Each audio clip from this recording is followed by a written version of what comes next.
All right, everyone, welcome back. This is Module 3, and for this one, we're going to be doing two different videos. And each video will be focused on a different part of APA, and each of these parts will be used in your upcoming research project for your essay.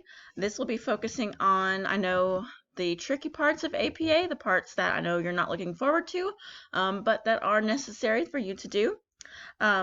We've already done a class on APA, and I know when we did that class, we talked about the fact that APA just came out with some changes. So it was APA 7, or I'm sorry, it was APA 6, and now it's APA 7. So there's been some minor changes, not big ones.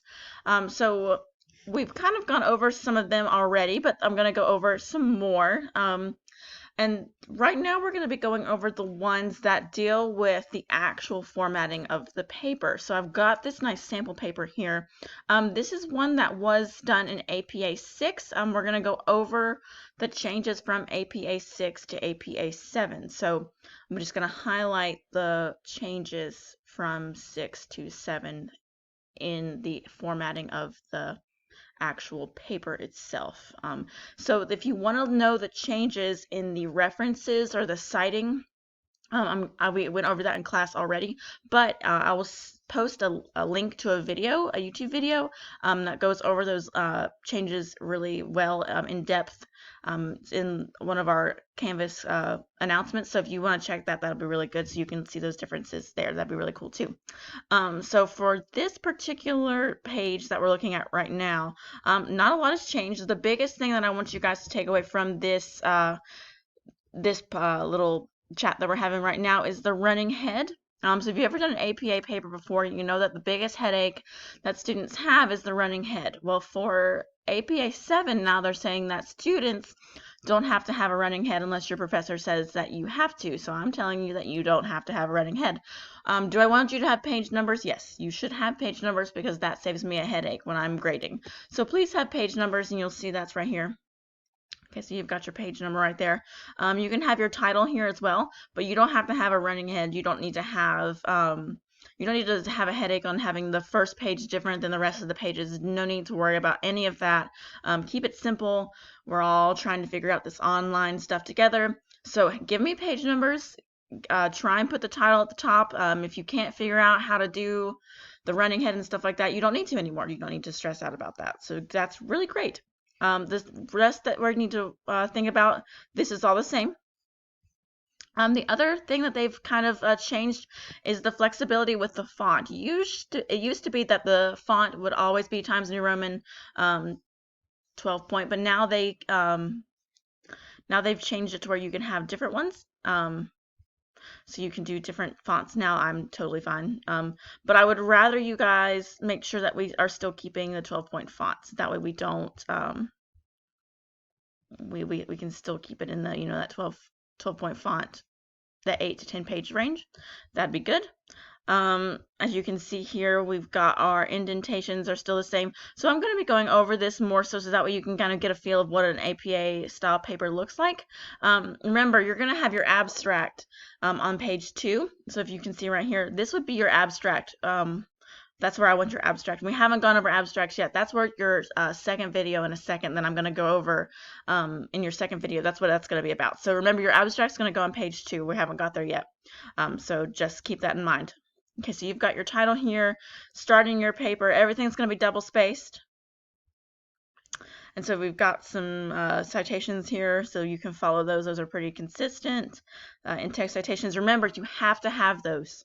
If you don't have them, it's plagiarism, and we've gone over this, and you're probably sick of hearing me say it, but again, just so you know, you have to have in-text citations, you have to have a references page. If you don't have them, we're going to be having a chat via Zoom, and it's not going to be a good chat, so please make sure you have those, okay? One thing we need to go over right now that we haven't been able to go over in the past is a block quote, and that's what you see right here on this page.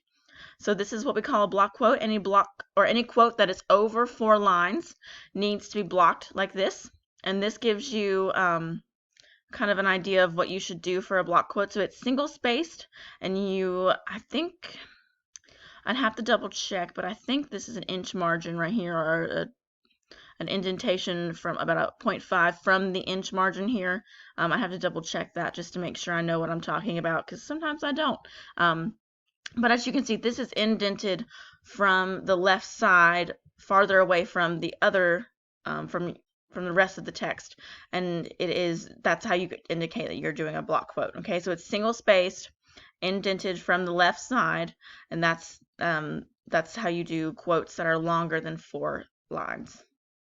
And you can also notice that there's no quotation marks as well, so it's a little bit different than other quotes. Okay, and so you see it's different than other quotes as well. Like this one is a quote right here. It's got normal quotation marks, but it's not more than 4 lines. Okay, good. I think everything else here is pretty normal. Stuff we've gone over. Yeah, you guys know how to write papers, so most of the stuff I don't have to go over for you. Okay, here's the references page. Now, a couple things that we've kind of gone over, but I want to make sure we know. Some things that you'll notice in this references page is that, one, it's an ABC format, so you want to make sure that you do that. You've got your hanging indentations. So there's a format that you can do, or setting you can do in your actual Microsoft Word that will allow you to do hanging format. It's under the paragraph feature in your Microsoft Word, so you can set it that way. Let's see, what else do I want to talk about? Yeah, I think that is it.